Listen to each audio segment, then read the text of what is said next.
So I'm Bernadine Chuck Fong, and getting in the lights here. And I want to welcome you to our session. We really would like to share as much information as we have about the work that we're doing, but more importantly, give you a chance to talk to us and ask us questions about not only the work, but also what we're learning and how that might be helpful to you.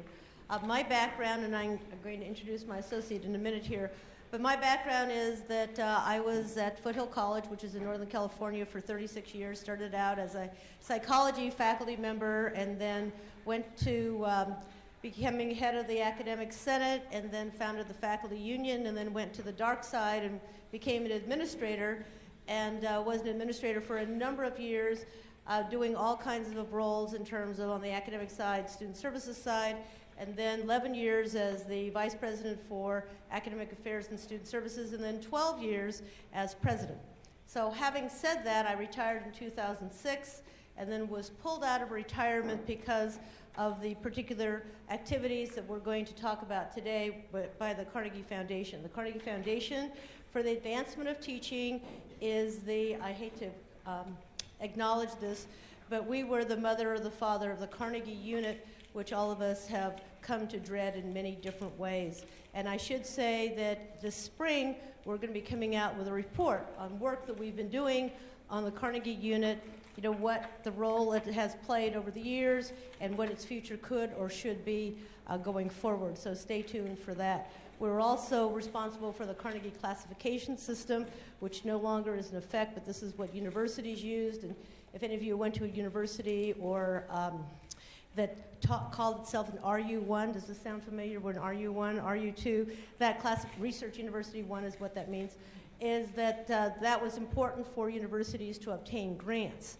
And so that classification of RU1, RU2, et cetera, had a lot to do with the work that the Carnegie Foundation did. We have since put that classification aside. So if you hear any of your colleagues or associates or counterparts at a university still talking about an RU1 or RU2, that really is passé, and you can probably share that with them. We also started ETS, and so there was a lot of work that the Carnegie Foundation has done in the past. It's a 100-year-plus organization. However, our president, Tony Bright, when he came on board about 5 years ago, he was actually given the charge by the board to really do something in education that would have an impact in the field. And so it wasn't just focusing on scholarly work, which Carnegie also did a lot of over the years, but also how could Carnegie really have an impact on the field. So how I got involved, which was in 2009, is that he really tried to look at what is a high leverage problem in education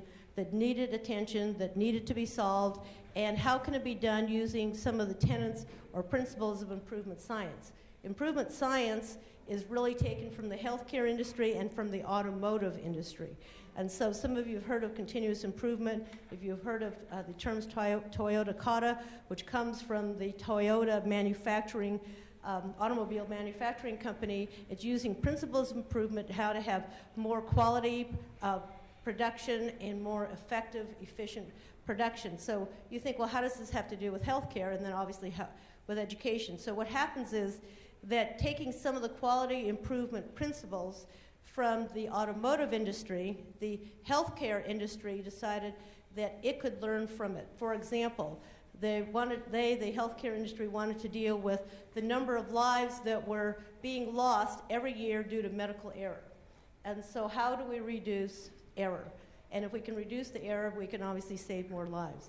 And so think about things such as if you go in and you're getting your blood drawn, you want to make sure that there's a proper sterilization of the site where they're going to draw your blood, that your blood is properly labeled, that when the test results are brought back and sent to you, that it's really your blood that the results are on. And so it's that kind of thing where you don't want an error. And I happen to be on a hospital board, and these kinds of errors do happen.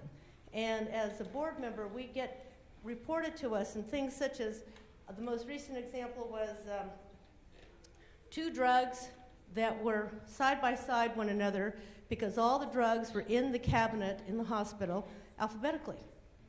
But you can imagine what could happen. You're really looking for this drug, and the name is very similar to the drug right next to it. And of course, they're not the same drug, and if you administer the wrong drug to the patient, bad things can happen. So how do you develop a process? One, you identify what the problem is, and then secondly, how do you correct it? And obviously, how do you have a different way of how you place drugs in the medicine cabinet? Sounds really simple, but obviously the consequences, if not solved, are really pretty traumatic. So the healthcare industry really looked at the principles of quality improvement, process improvement, and how do they apply it to their own work. Another example has to do with the sterilization of catheters or whatever it may be, and are there proper techniques, and do the hospital staff, do they properly use those techniques and go through all the steps? So what this has to do with education is, Tony Breich, who is our president, wanted to see, are there principles of this improvement science that can be applied to education?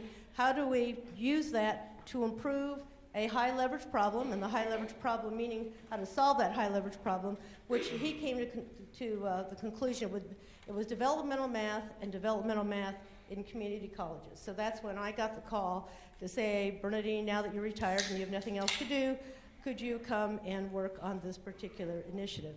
I happen to be also an Achieving the Dream coach, and I've coached some colleges in Washington State, in Hawaii. I hate to say someone's got to do it in Hawaii, so it's me. And, but I've been with Achieving the Dream since 2006 as well. So very familiar with what are the goals of Achieving the Dream, what coaches are supposed to be doing with the colleges, what the colleges are expected, and what works, what doesn't work, and the whole institutional transformation idea. This, we think, really works well with what the goals of the Carnegie Initiative is. Excuse me. And these goals have to do with really how do you improve student success? And we've heard this now forever and ever. We had the Access mission, and now it's the Success mission. And we really are getting a lot of attention. I don't mean just Carnegie. Community colleges, the good news is community colleges are getting a lot of attention in this area from major foundations, from the government. Our president just made a presentation at the White House Summit. He's made two, actually, on the work that we're about to share with you today. So clearly, we're getting national attention for all of us, and I think that's really good. There are many, many years, at least when I've been in community colleges, when we didn't get anybody's attention, and now we are at the focal point. But this is the time, we think, to move and to really try to have, if you would, a breakthrough. So what we want to do today, I'm going to first introduce Karen Klippel, and then talk to you a little bit about some of the findings that we have in the work that we've done, share them with you, what some of the implications are, and then how you can take some of this information back to see how it's relevant to the particular programs that you have. I'm going to introduce Karen, and then we're going to go around the room and have you introduce yourselves. So Karen Klippel is our managing director, and she is a former community college faculty member in statistics from San Diego City College, and she's been with us since 2010. And we had a July 2010 institute. We brought in a number of colleges to be our founding colleges in this network, and Karen was a faculty member, innocently coming in to be one of the college teams that was going to participate with us, and then we've since hired her, and now she's our managing director. Karen, do you want to say a few things, and then we'll go around? Well, does this microphone work? I think I'm all set. So hi, everybody. Welcome. Glad to be here with you today. And as Bernadine described, I was teaching mathematics and statistics at San Diego City College when I learned about Statway, and our college was invited in. And what I learned that first summer was enough to have me stay up at night and get a resume ready for Bernadine so that I could come join the team and work on this initiative full time. So I've been with the foundation for about 3.5 years. And we're at an exciting place right now. What we're glad to be able to show you today is that the results of this work. So we have implemented the pathways. This is our 3rd year, and we've learned a lot in the process, and that's what we want to share with you, what that data looks like, what we've learned, and where we think we need to continue to push for where we can improve aspects of the work to get increased student success. That I'm going to just take this microphone around. You could pass it around. Introduce yourselves, your name, rank, serial number, your campus, and your role, so we kind of get a sense of our audience.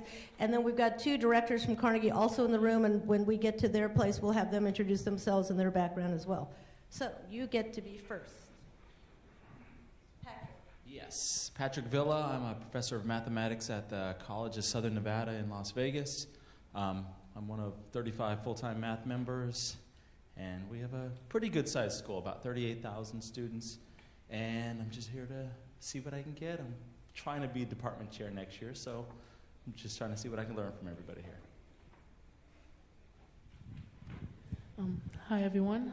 My name is Joshua Ortiz. I am part of the student response team out of Kingswell Community College, Brooklyn, New York. And I just want to come here because it seemed like a fun thing to do right now. Hi, I'm Cheryl Vanslow. I'm from Tillamook Bay Community College in Oregon, and I'm part of the Student Services staff. I'm Karen Anglin from Tyler Junior College, and I'm a math professor, and we're interested in, what everybody else is interested, increasing success and advancing them quicker towards that graduation. Tyler, Texas, yeah, Tyler Junior College. Michael Farquhar, professor of mathematics at Oakton Community College in the north suburbs of Chicago. Hello guys, I'm Erwin Ledesma. I'm here with the student body as well. This is my second year that I get to come to the ATD conference. I was in your presentation last year. I loved it, and when I saw your name, I was like, I have to go again. I really want to learn about Segway, so that's the reason why I'm here. My name is Jessica Noak. I'm a full-time math faculty at Lane Community College in Eugene, Oregon. Hi, I'm Jeff Stearns. I'm at Honolulu Community College. I'm in the division chair of language arts, which is nothing to do with mathematics, but I'm very interested in student success.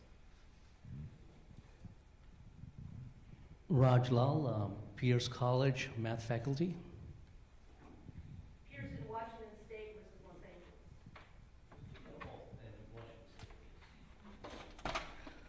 Robin Cook. I'm here from the University of the District of Columbia Community College, assistant professor of mathematics. Labany Wise. I'm also from the University of District of Columbia Community College, and I'm also assistant professor of mathematics. Hi, Janet Folks. I'm the faculty data liaison, but I teach microbiology, and we just got your VP as our president, and we love her. I'm Cheryl Ingram. I'm from Crowder College, which is in Southwest Missouri, and I am an instructor and division chair of mathematics. My name is Nori McGee. I'm a mathematics instructor from Albany Technical College in Albany, Georgia. My name is Melanie Xie from East LA College, professor of mathematics. Amy Shelton, professor of mathematics and department chair. Hi, Michelle Leacott, a professor of developmental mathematics, Elena Cape Community College in New Jersey.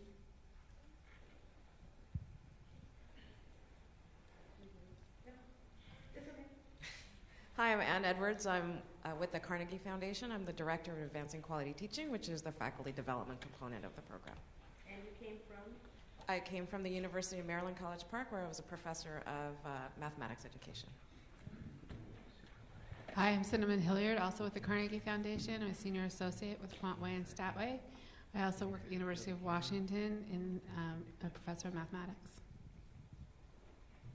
Oh, hi, I'm Samuel Afuakwe, faculties and shares of Industrial Engineering Technologies, Atlanta Tech in Atlanta.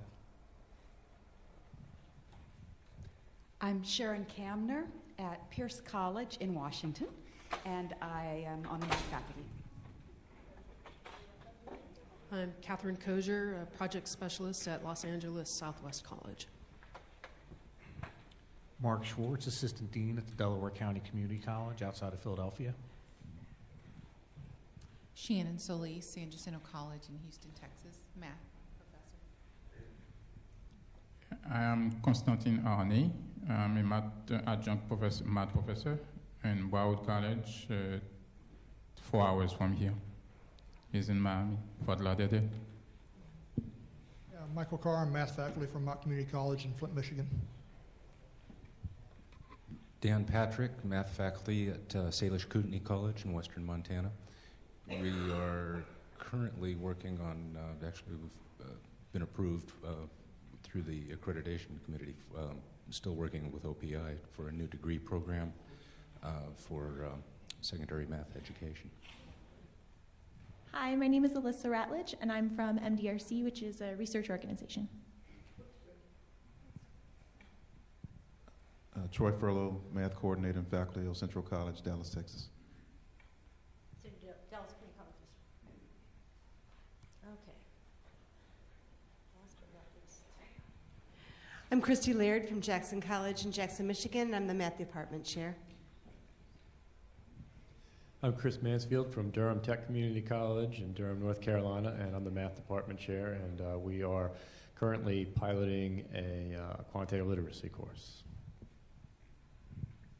I'm Jean Ashby from the Community College of Baltimore County in Maryland, and I'm the Assistant Dean of Math. I am Eduardo Bedoya, Institutional Research at Muskegon Community College in Michigan. I'm Chris Westover. I'm the Vice President of Academic and Student Development Services at Patrick Henry Community College. I'm Sarah King. I'm Assistant Professor of Anthropology and Sociology at Saracoso Community College in Eastern Southern California. I'm Joy Moore. I am the Academic Chair of the Mathematics Department at St. Petersburg College in Clearwater, Florida. I'm J.B. Muhlenberg. I am an instructor of developmental mathematics at Muskegon Community College in Michigan. Manushak Movsisyan, math instructor at West Los Angeles Community College. Well, thank you very, very much. And what we'd like to do, since we have a good sense of who's here, is to really share not only our work, but also a little bit about how we got to where we are. And I want to reintroduce Chris Bishop there in a few minutes. A couple of things that we did, and we want to look at, what the problem is. So Tony said, let's look for a high leverage problem. So, how big is this problem? And we're thinking it's pretty big. I'm not telling you anything you don't know, but you may not have known the numbers. And so this is a big number. This is a bigger number. This is a really big number. And so if you want to see what's happening in developmental math and what the problem is and the size of the problem, that we needed to really look at numbers. Part of the improvement science rubric is that you really need to quantify and to measure what is going on. So it's like sum is not a number and soon is not a time. So kind of think about that. And so if we say a high leverage problem, yeah, developmental math is a high leverage problem, but let's put some numbers around it so that we know what the size of the problem is, so we can measure whether or not we're having an impact. And it's really important because if, it's a big problem and now it's not as big, that really isn't getting us anywhere. So what we did, and why I wanted Cinnamon and Ann in particular to give their histories, is that we brought together community college people like Karen and the colleges that were brought forward to really help us co-develop the work, but we also brought academic researchers in math education, in cognitive psychology, cognitive science, to really help us put together the best that research had to offer, the best that the field, the practitioners had to offer, to put together a program and an initiative that we thought might work, looking at here's the problem, trying to understand the problem, and then what might be some possible solutions.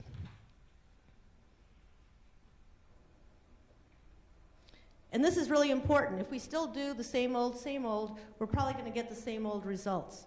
And so if a student is struggling with mathematics, we tend to, and I'm going to say this from my college as well, we might say, well, they need an SI course, or they need more tutorial, or we need to add more units, or maybe they need a course before the course so that they'll get better at whatever it is they're doing. We think, that may not be the solution, and we'll tell you why as we go through some of our work. I should also go back to say our original title, if you looked at the program, said something about our energy, right? Something about collective energies. We've changed that since the program was published to collective findings, because this work is really new. And we're just finding out. In fact, we just came from a meeting with headquarters, so to speak, back in California a few moments ago, where they were sharing with us some of the latest findings, which we'll share with you today. So when we first got started, Tony put together a group of individuals who we called senior partners. So I was brought in, a number of these academic researchers were brought in, Uri Treisman was brought in from the University of Texas, Austin, and the Dana Center, and Chris Bishop, who's over there, was the director of the program at the Dana Center and was helping us to co-develop some of this work. And so we want to say that there's a lot here that has been a shared responsibility and a shared work of love, if you would, from a lot of people across the country. What we were looking at is first establishing the learning goals. So we didn't have the curriculum, we had a concept, but we didn't have any curriculum, but we needed to first find out what are the learning goals. So we went to the mathematical societies, because one of the issues is going to be, if you're trying to develop something for transfer or even for career programs, how will it be accepted at the other end? And so what we looked at in our strategy was, let's take a look at bringing together members of the professional societies in mathematics and statistics to help us develop the learning goals. And what are the student learning outcomes? Those would be important. Also then, they would be acceptable, they would be seen as rigorous, and they would be acceptable as college level transfer for those programs where that was important. So the learning goals was the first thing, curriculum was the second thing, and the pedagogy. And we're going to talk about all of these in greater detail. But we also wanted to look at what's important about the students. What do we know about the students that we may not, and you may not know, or you may guess, but you don't really have any evidence? And we have lots of reasons why we think that students don't succeed. They're working too much, they're not good students, they don't have good study skills, that they don't have the motivation, they don't have the proper attitude, lots of these things. I'm sure I'm not telling you anything new. Well, we wanted to look at what are the psychosocial factors that might be important in developing a better student support system and better strategy for students to learn. So we developed something that we call productive persistence as underlying the work that we have in terms of the psychosocial factors. And productive persistence is tenacity plus good strategy. So we looked at what are some of the other factors that engage a student that will be important for their student learning. The other thing that we're looking at, excuse me, is the language and literacy. I always like to use the example that, math is really like another language to a lot of people. And one example is if you give students an assignment and you have X on the page and you say, find X, and the student looks at the page and says, well, it's right there. Well, they don't understand you want them to do some kind of mathematical formula. But it's common to us to think that, but that's not common to the student. My favorite example, personal example, is when I was in high school taking geometry, and for 2 weeks, the teacher kept talking about, take your straight edge and do this and do that, and draw all these lines. And for 2 weeks, they couldn't figure out what a straight edge was. If he had said ruler, I would have known immediately. But technically, it should have been a straight edge, right? Because a ruler means different things to mathematicians.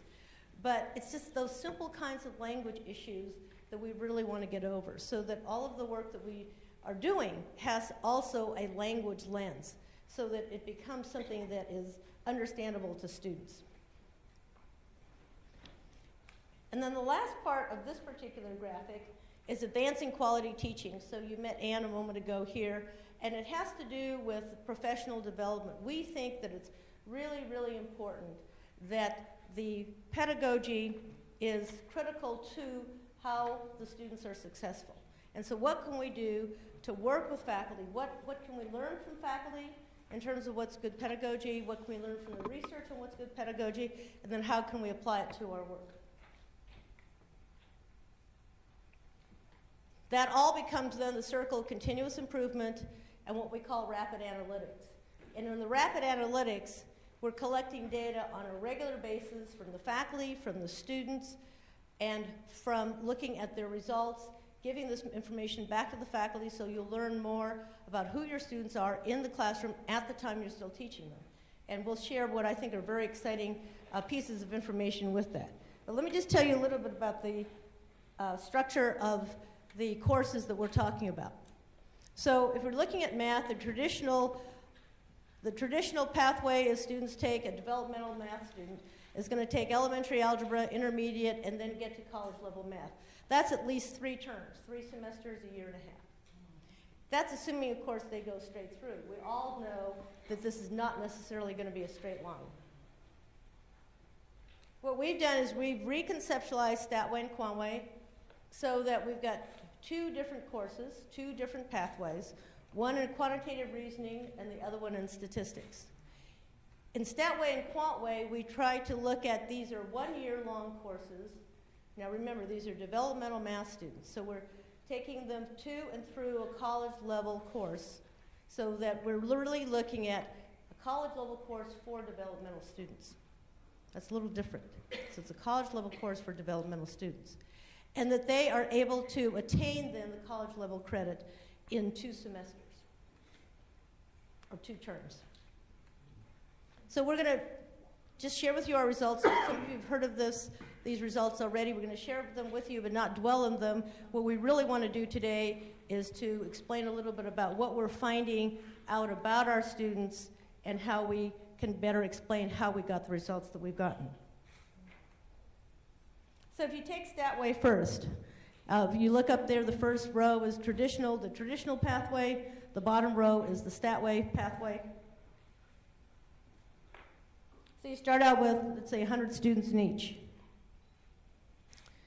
We found that in our group, in year 1, in the traditional pathway, only 4% of the students get through a college level course in 1 year. In 2 years, it's a little better, but not much. It's 15%. In 3 years, it's 20%. So what that means is that out of 100 students, 20 of them are able to get through a college level math course, in this case a stat course, in 1 year. Or 3 years, I'm sorry, in 3 years. In Statway, students starting at about the same level, they're able to get through Statway in 1 year, and we have a 50% success rate. And we've replicated this now in the 2nd year. So we've got 2 years with larger numbers now of the students, and we have basically triple the success rate in 1/2 the time. Question? Where are these students starting, like the lowest level? These students, what we say to the colleges, we started out, this first year results are based on 17 colleges, and we started out by just basically saying to the colleges that were participating that the program is for students eligible for elementary algebra. Eligible for elementary algebra. Now, we all know that every one of you here and every one of your colleges here has a different way of defining eligibility for elementary algebra. So it's a little over the map, but we've had to start somewhere. We did not want to say, you know, every student scoring thus on the compass test or thus on the AccuPlacer, because you all have different tests, and I know Texas now has its own test, and so we just said elementary algebra. And we'll share with you a little bit later whether that made a difference or not. Now, we also wanted to share with you what happens if students are more successful from the beginning, then they do have more time to finish their other studies. So remember, this group up here, they're still struggling, and only 20% after 3 years are going to even finish getting through a math course, a college level math course. We've got a group over here now, and by their 2nd year, they can be going on to their other studies, and then ultimately, our goal for all of us is that they graduate, get some kind of credential, and go forward. Now, originally, we were designing this for non-calculus programs. I do not say non-STEM. I say for students who are not going into a calculus track, because we do find that there are lots of definitions of what STEM means. And so we're not saying STEM, we're just saying if the student is not in a calculus track, then Statway works for them.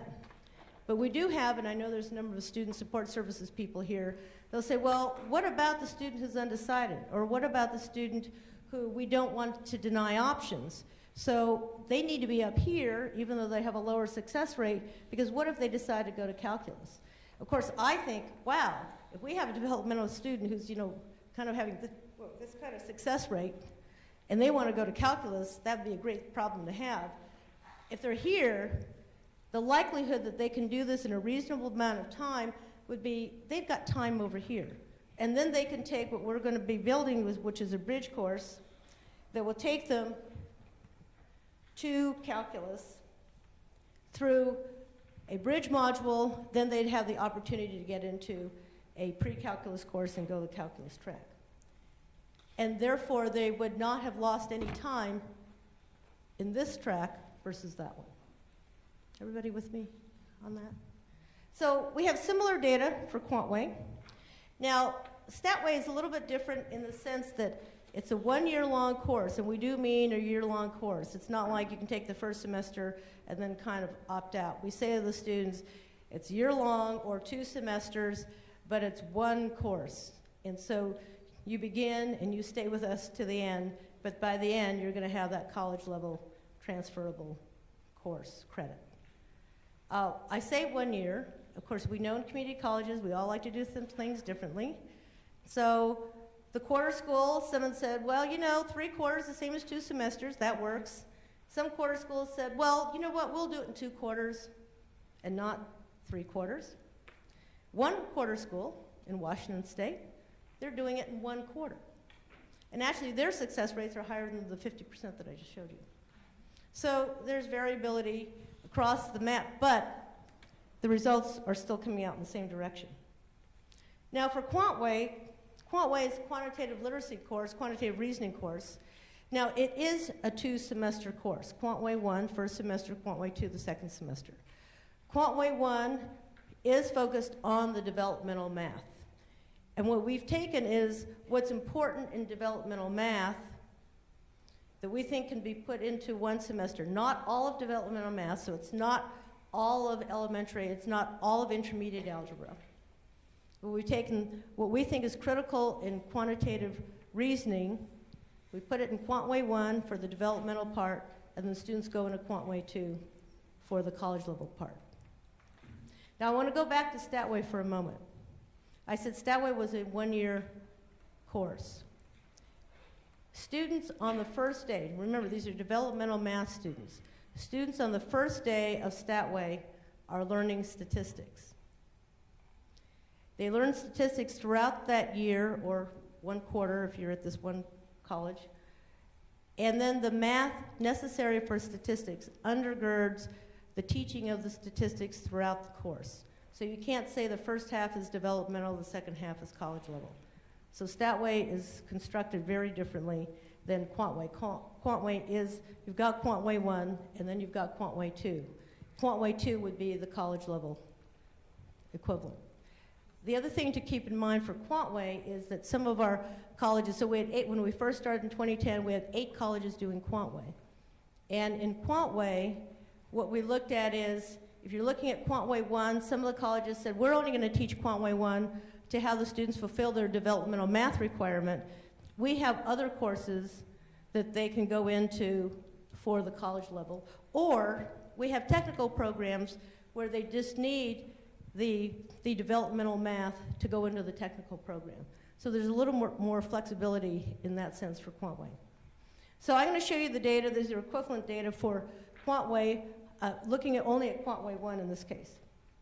So here's the same kind of analogy for taking students who take the traditional developmental math sequence. 26%, 27% get through in a year. It only goes to 28.5% over 2 years, 32% in 3 years. Still not very good. In Quantway 1, we had, starting with all of our students, over again 50%, 56% are completing the developmental math requirement in 1 semester. Again, this leaves students much more time to go through other classes, such as Quantway 2, the college level course, and then going on to other studies and on to graduation. Question? I'm not sure if I missed you saying this earlier, but what was the difference of traditional math? Because I'm thinking traditional math was the same for both, and the numbers were different when you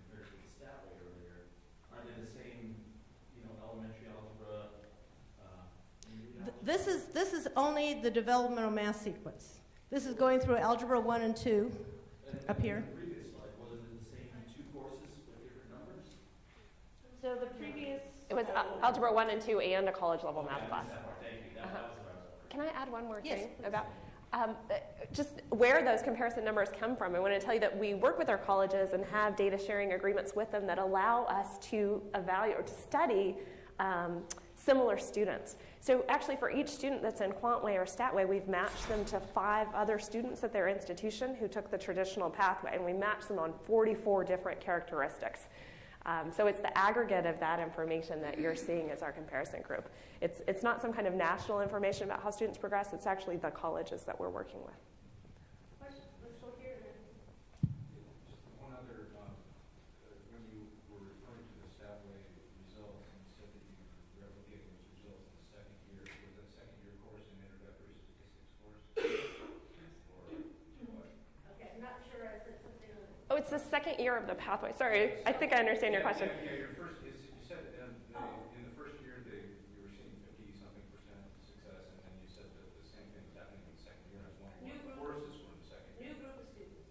Okay. New round. Okay, so that was not New the cohort. second year course. Right. Okay. So it's basically now the colleges are teaching it the second time around, and they've got comparable results with larger numbers of students. And new colleges have joined. I feel like I'm really loud. And new colleges have joined as well. So just like Bernadine said, I mean, the population has really expanded here, and yet we see the same level of results, which I think is reassuring. Member of our student response team, I love that title. I have a question. In the terms in Quantway and Statway, which one would be better? Because it seems like they're both better than traditional math, but it's like, what would be the difference between them? Why would I go with one and not the other? You as a student, or you as a counselor, or all of the above?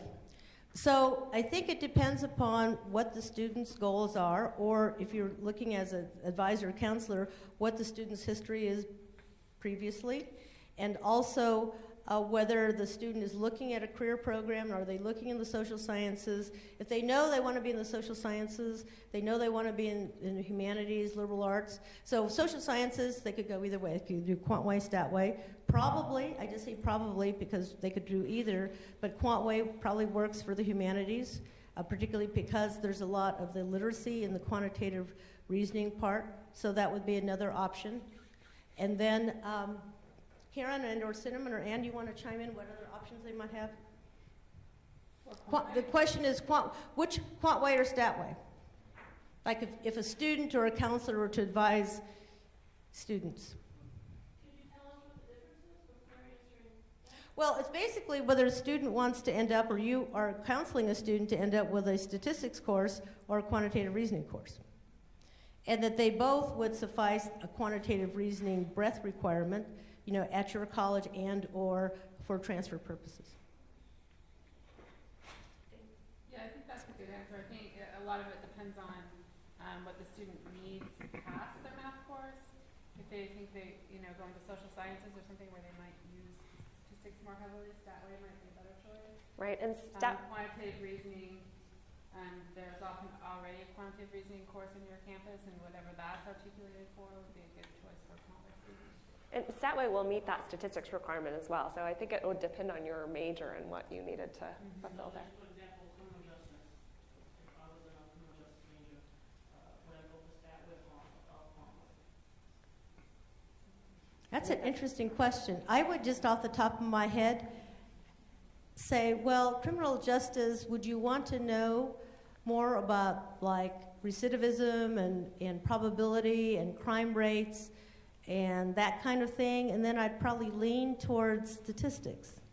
On the other hand, if you say, well, we really want to study what are the factors underlying some of the issues, and maybe there's more critical thinking skills. Not that statistics doesn't have that, but more literacy issues, more reading about, knowing about, studying about, what makes for criminal behavior. Maybe quantitative reasoning. I mean, so I'm not telling you the answer, but I think it's really kind of the question about what would students lean to, or what do you think is best for your programs? One thing that we would also encourage for you having these questions, talk to your program heads of various departments, ask them the question, and then have them say, you know, we really want our students to do this.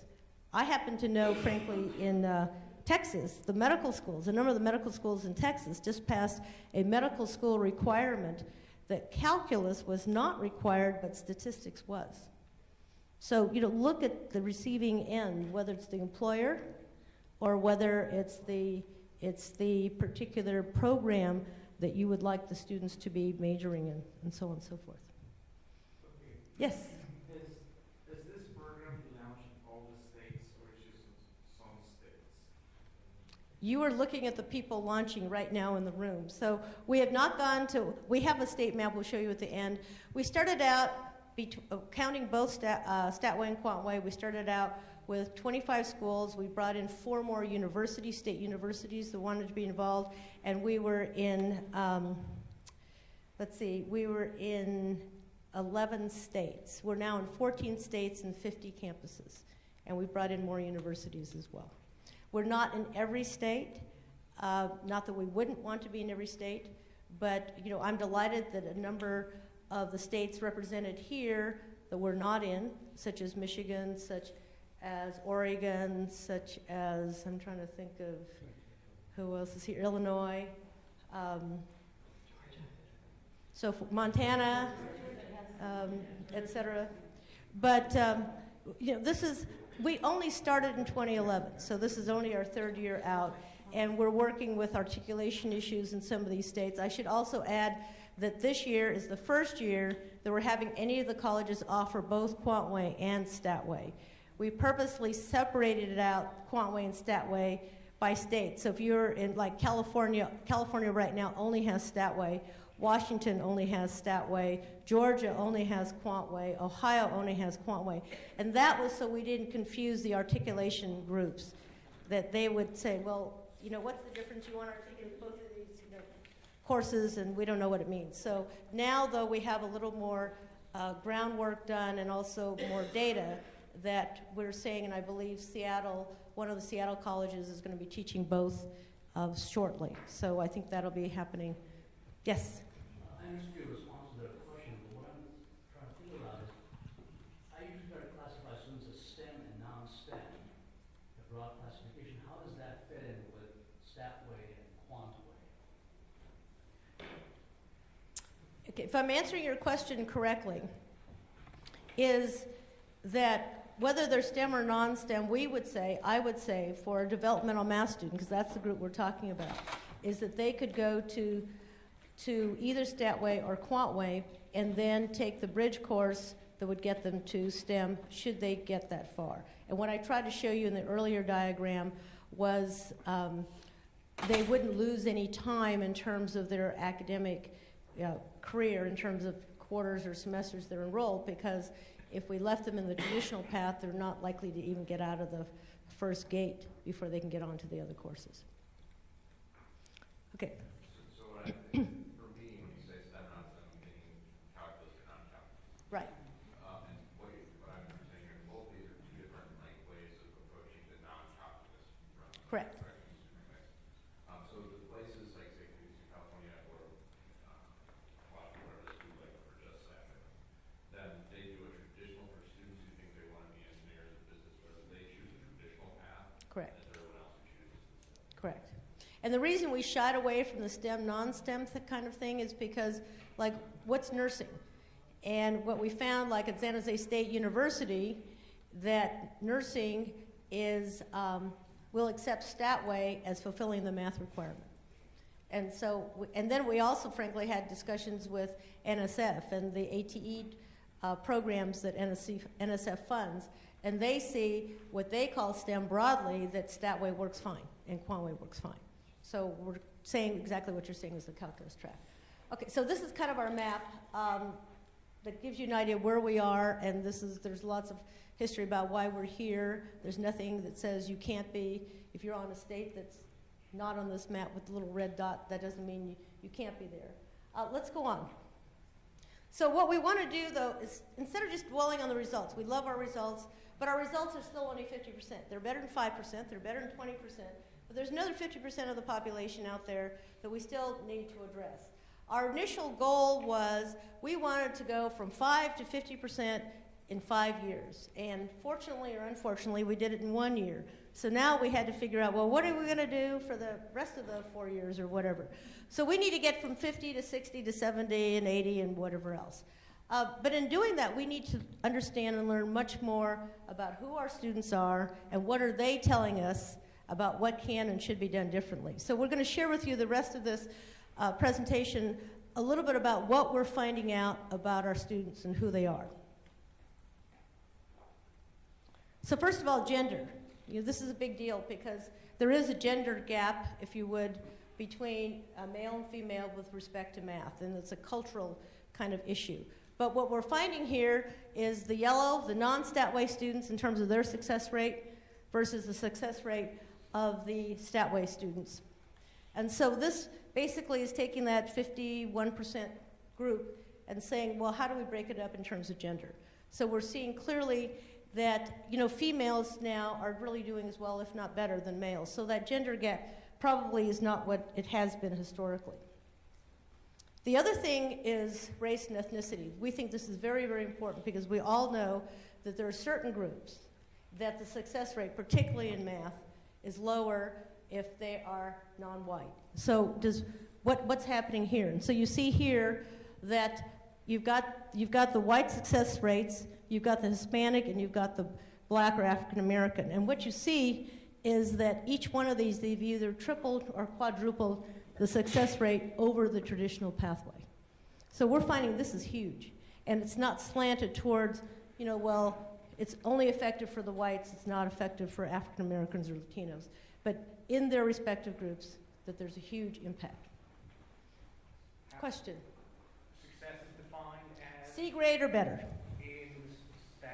in Statway. In Statway, right.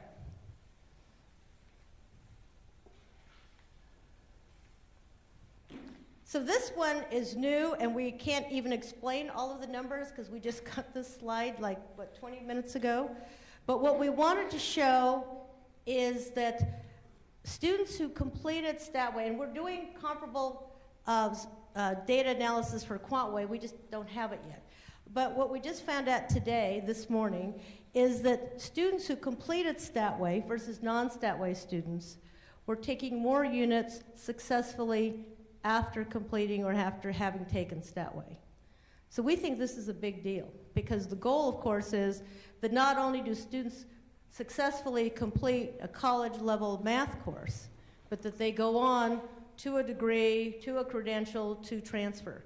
So we just wanted to share this with you because I think this particular graphic is really pretty impactful. Question? So is that just in math or is that across the board? Across the board. The units taken is across the board, Because we try to look at it just in math, but remember if, let's say, in this case, statistics, they get their college level statistics units, they may be done for math requirement for their major, so we may not see as many of them going on to more math, but they may be going on to more other stuff. And so it does include other sciences, it includes the humanities, it's a cross-section. But as I said, this is brand new, and we will certainly be getting more information as we go forward. Could you just point to one of the dots and explain Oh, what the dots are different campuses. These are different colleges. What? Colleges. Each dot is a college, and then it shows the average number of credits earned by those students. Yeah. Right. Yeah, sorry. If they went the non-Statway. This is so new, we're trying to make sure we can understand. Over what period of time? Two or 3 quarters? Yeah, three terms after Statway. This group of students, these colleges, here. This is the 2011 cohort that finished, got their credit in Statway in 2012, June 2012. So they're just now getting out the door and taking other units. We're still going to track this going forward. But it's one thing for us to say, well, they take more units after Statway, but we really wanted to show you what's going on here. Okay, more information. Something about these students. So we talked a little bit, oh, I'm sorry. We were discussing that. Are there any plans to bring these down at the high school level? No, not right now. I mean, there's a lot of implications, and we've been asked by high schools about that, but right now we're just trying to work with the community college level, university level. But I'm sure there's a lot of application. I know in actually Honolulu, the Honolulu faculty want to implement Statway at the community college level and the high school level. But we're not planning to do that right off. Have you done any analysis for the students in Statway that don't return for the second term of the year-long Statway? We are doing the analysis. We don't have it to share with you now. But, you know, the non-completers is basically, you know, that other 49% is what you're asking, right? Well, I would think some students who teach year-long course and aren't successful, and they only get 49%. But, you know, with all the financial aid guidelines and grades and such, my concern is student completes that first semester of the year-long course, what goes on their transcript? And then, if they don't come back that fall, and then they come back the next spring. Yeah, I misunderstood your question. So what happens is we say it's a year-long course, but we all know our registration systems are still going to chop it up into a 2-term course, and we weren't ready to tackle the registration systems at your colleges. And so, for lots of reasons that I'm sure you know. So what we did, and this was in consultation with all of the colleges, is that should a student finish the first semester and then does not continue, then a couple of things happen is that they decide what kind of credit they want to give the students for that first semester. But then what if the student goes to another school or wants to come back but now is not ready for whatever reason, you know, the Statway 2 is out of sequence with when the student comes back. And so what the colleges are doing is then they have them retake the placement test. We don't have the data for that, but the colleges were thinking that if they went through one semester, that they probably would score higher than they did initially on the placement test. We can tell you, we'll show you a little bit later though, the efficacy of the placement test and the validity of the placement test is probably questionable, but we don't have any data on that. It's not been an issue that the colleges have raised with us, interestingly enough. Well, I just know that we have a large number of students who have financial aid, and I'm just trying to wrap my head around what grade would be submitted, because we are a semester system. And if we gave them like an income because they haven't finished a year-long course, that doesn't count as successful completion and could jeopardize their... The colleges do give them a grade. If it's a credit course, because different colleges are doing it differently, but colleges that are offering both Statway 1 and Statway 2, for a better way of saying it, they do get a grade for Statway 1. So it would count towards their financial aid credit. Was there one more question back here? Okay, yes.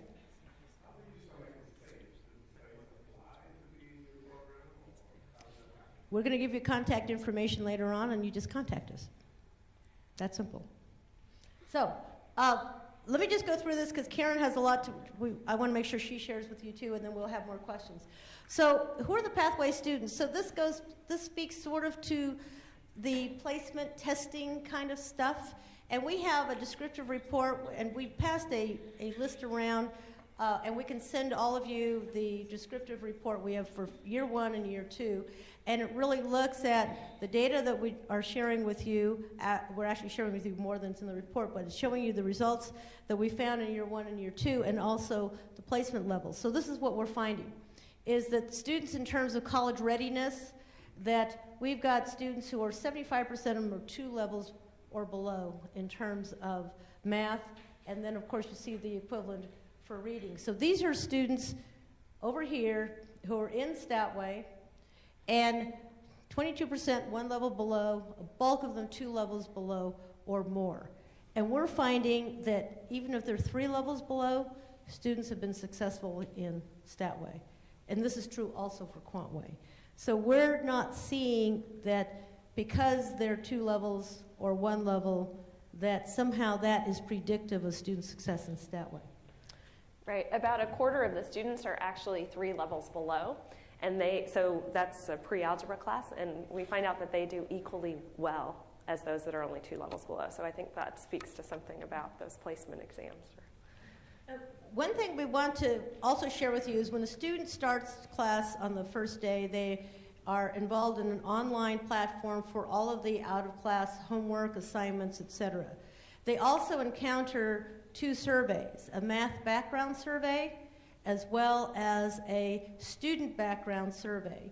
The math background survey is so we could have a level playing field. We can compare what is the math background of Pierce College students versus Honolulu versus any other school that's in this room. So we had something to measure, to gauge, who are these students and what is their level when they're in Statway or Quantway. So they have the math background survey.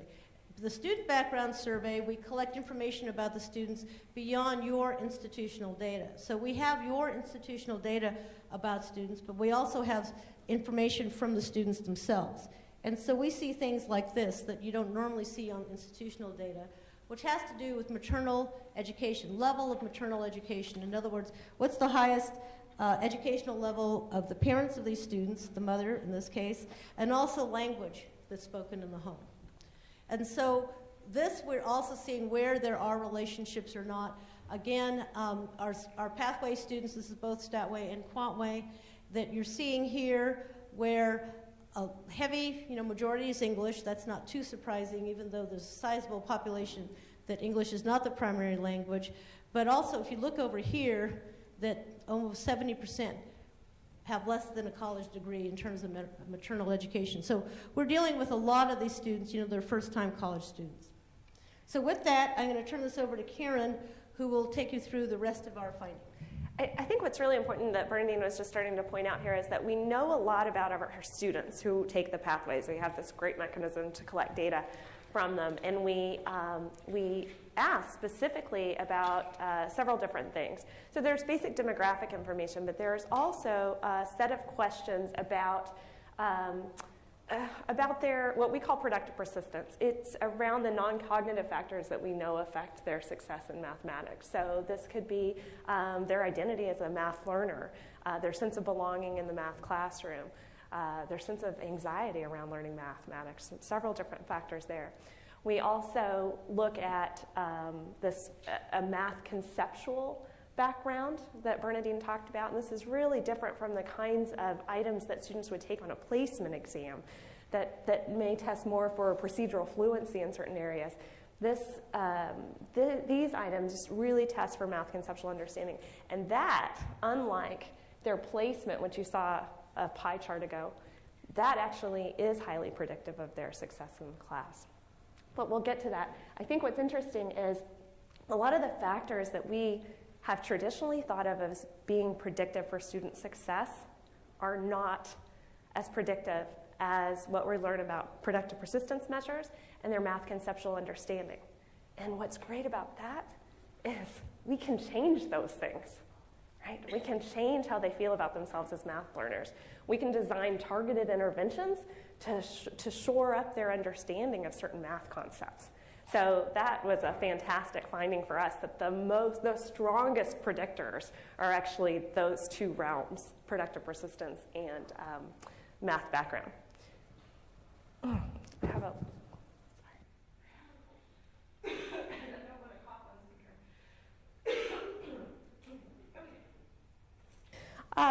So about the productive persistence, here's a list of the main buckets of items that we test for. And students take a survey on the first day of class around these different measures. And these were determined after much research in the literature about how to measure these things, and then boiled down into about 26 questions that we asked our students so they can complete it very quickly.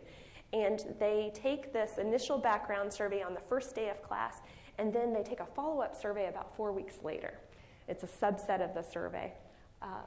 And what we've done is categorized, we've looked at the student results and thought of them in terms of categories of how at risk they are based on how they answered these different questions.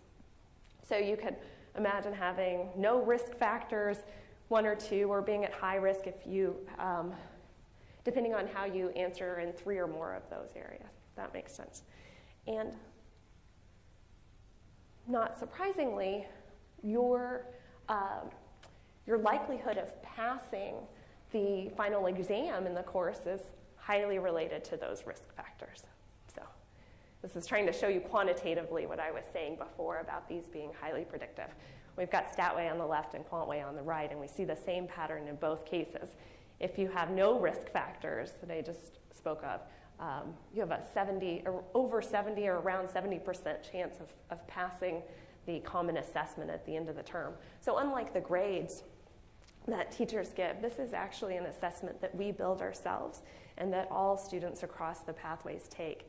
And these assessments are designed against the learning outcomes that Bernadine spoke about earlier. And they're validated externally by having college and university students who have already passed a college level statistics or quantitative reasoning class take. So if that makes sense, these students have gone through the traditional route, they've passed their college level class, and then we give them the same exam that we give to the Pathways developmental math students. And what we found is our students do equally well as the students who went the traditional pathway. And I would add that these productive persistence at-risk factors, that they are better predictors of student success than things that we kind of think about, such as hours worked. We looked at hours worked of students, and that was not as predictive. Now, we can't always change hours worked, but we can, and we're going to share with you in a moment here. There are interventions that we can use in the classroom that's going to impact these at-risk factors, so that we take a student who's at high risk, how do we get them to medium risk or low risk? So that's an amalgamation of the productive persistence factors. I wanted to dig into a couple of them in particular. The first is mindset, and this you may be familiar with. This refers to how a student perceives him or herself as being able to learn mathematics. So do they think they were just born a math person or not a math person? It's fixed, right, when they walk in the door. If they're not born a math person, then why invest any energy studying in this course? Right? Doesn't matter. That wouldn't make good sense. That wouldn't be a very smart decision. What we actually have designed, one thing I didn't show you is you guys could probably guess what percentage of our students on the first day of class think that it's predetermined. You're either a math person or you're not a math person. 80%. Yes. 80%. Yeah. Oh, okay. And we actually designed in an intervention for students where they learn about the brain as a muscle that they can exercise and become better at learning mathematics. And their perception of themselves changes over time.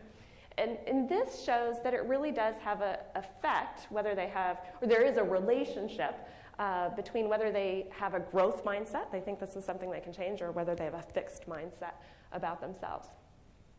Those with a growth mindset are much more likely to earn a grade of B- or better.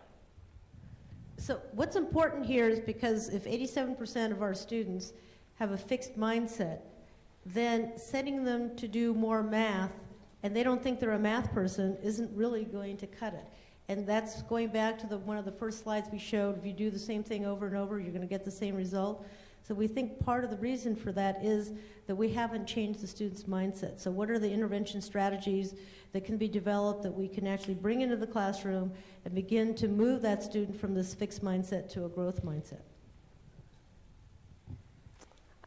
Another piece that is related to student performance is their sense of belonging in the class and in college. So we learn a lot about whether they think they belong in the math class and in the institution. And we know those that have strong social ties or feel like they have strong social ties do better.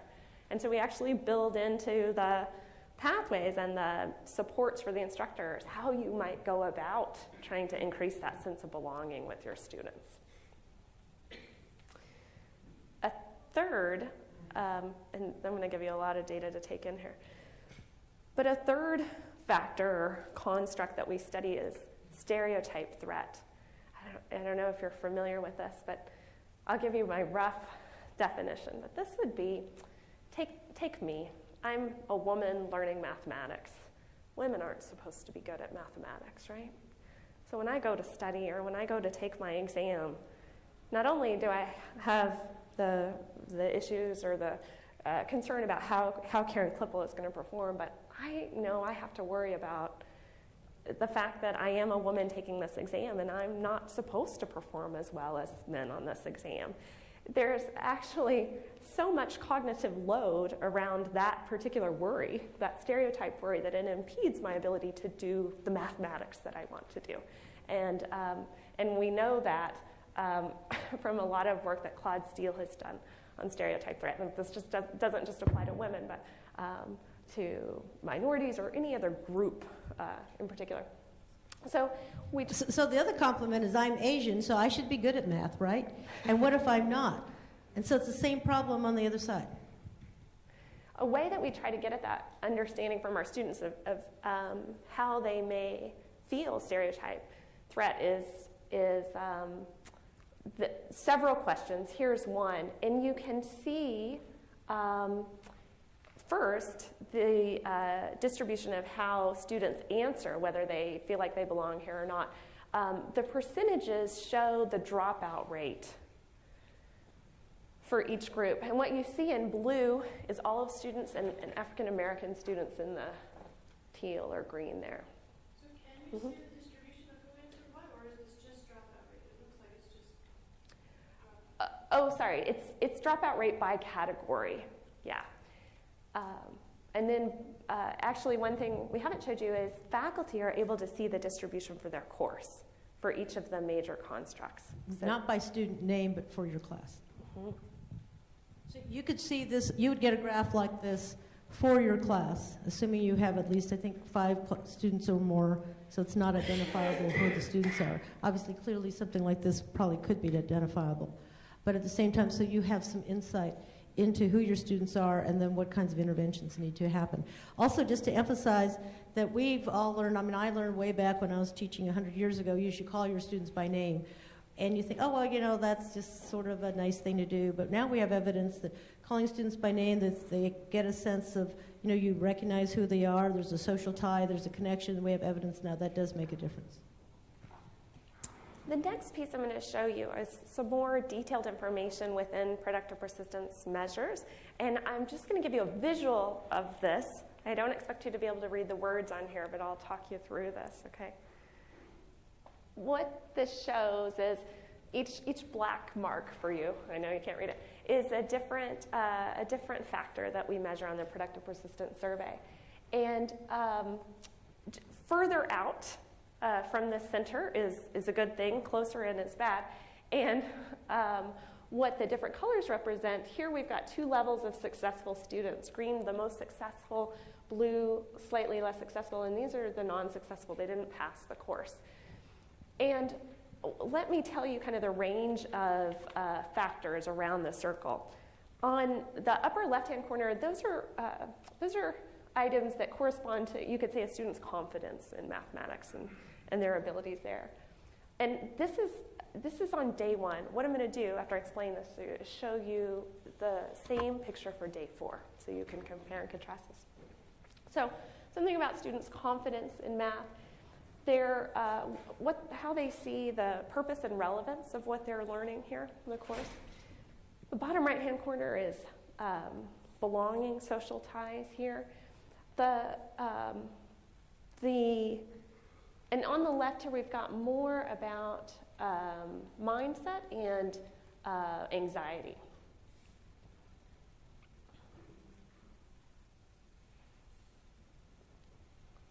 So what I'm trying to highlight here is really the difference in just 4 weeks' time or 3 weeks' time that's occurred. So definitely more confidence, more sense of purpose and relevance. Social ties is, in some places, moving itself further out. And we're seeing a little bit of movement on the mindset as well.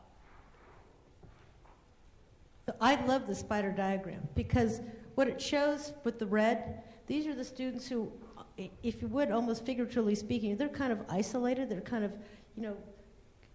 collapsing in the middle. And what we want them to do, if you look at the green, because the green are the successful students, the red are the non-successful. So we want them to start looking more like the green. So you've got them here kind of clustered more in the middle. They get over here, and you see how they're aligning more with the green, and particularly over here. This is the social ties side. And so we can actually see the students literally moving in that direction based on the survey that we administered on day 1, and then also after week 4.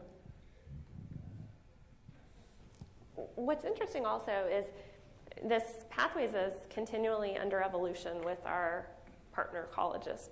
And the belonging in particular is something that we work with college faculty to figure out how to improve and to test in classrooms. And as we learn that an intervention is working, then we test it with more faculty in more classrooms and then eventually roll it out NIC-wide. So what I'm getting at is that we're continuing to develop interventions for these. We would say that hopefully the curriculum is explaining the difference in how students perceive the purpose and relevance of them taking the class, and we see a shift there.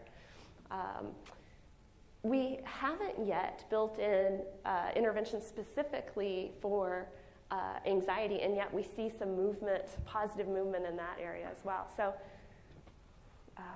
we're seeing some general positive effect even when we haven't designed specific interventions yet.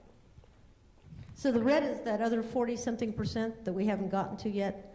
So that's why we're working on looking at how do we understand that group and then get them to look more like the green group, if you would. Great. So next I wanted to give you one piece to look at about math conceptual knowledge. And I think we actually covered this earlier. What we did is we looked at how students scored on the math conceptual knowledge exam, and you could divide them into 2 categories. If you want to call them high risk, low risk. They didn't perform as well. They performed better on the concept test, and then related that to how students scored on the common assessment. And just like we said earlier, StatWays on the left, QuantWays on the right. It's not surprising to any of us here that their initial understanding of these core concepts in math is one of the strongest predictors of their success in the end. And what our goal is, I think, is to make this not predictive. Right? Like if the pathways are really good, then we can develop, and this is what we're working on now, targeted interventions for our students, for the specific concepts that they need to understand, so that it doesn't matter where you come in on that math conceptual knowledge, that you have an equal chance of succeeding in the course. And that's one of our goals. So how we're doing that is we have a subgroup of faculty members who are currently teaching, who are working with us right now, and what they're looking at is what are the math gaps? What are the gaps in these students' knowledge when they're coming in, and how do we basically fill those gaps so that they are able then to be successful in either pathway? Yeah, I think it's a really unique feature of the pathways that this isn't just a Carnegie-built program that we're trying to hand off. It's really something that we do in collaboration, and it can't happen without faculty on the ground saying what works well in their classrooms and testing these and helping to build the interventions. The next slide shows a look at actually how, that's a little hard to see the colors, how students at different institutions performed on that math conceptual exam. And there's a couple of institutions that stand out, but I think you see, other than those 2 places, you don't see a lot of variability in performance. Sorry, I should orient you to this. This is just divides, there are 4 columns on the left here, divide the exam into fractions and decimals, number sense, proportion, proportional reasoning, and algebraic reasoning. And we have an average over on the right. And each row represents a college. And so this is the student scores of that college's students taking the math background. And while the green obviously is that they scored high that were on the math background, the red is they scored particularly low, and then obviously the yellow and the orange are they're somewhere in the middle. And what we're finding is that while there are some exceptions, the red and the green, there's also a lot that are in the yellow and the oranges. So there's not as much variability as one would think. Quite often we have colleges and we have students and or we have faculty, well, our students are different than the college in Montana. And chances are they're not, because we've tried to look at this in different ways, and obviously since we know who the colleges are, we've looked at the geographical and demographical differences, and then we may or may not see those differences when you look at this. So it's really that students aren't as different as one thinks. And also we'd say is some of the red, the colleges in the red, they've also had success rates that were very, very good. So we were able to bring those students' level of success upward. Great. Okay, Bernadine, I think that wraps up the data portion of our talk. And yeah. So what we wanted to, just basically, this is the first time we've actually shared this much data with any of our audiences because we've just gotten it.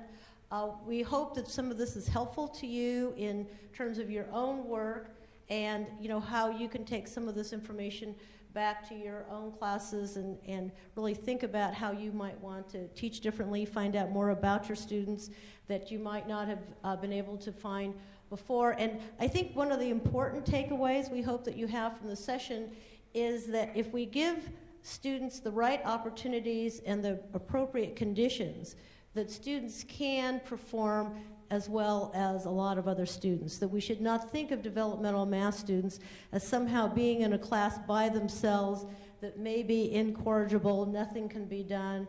I think what we're finding is that these students are really not any different than a lot of other students. They just happen, for whatever reason, get into a developmental math target, and yet with the proper opportunities and proper conditions that we can change some of those barriers or some of those gateways. So with that, we're glad to answer any more questions, and here's our contact information, and we'll take questions now or comments or anything else. Yes?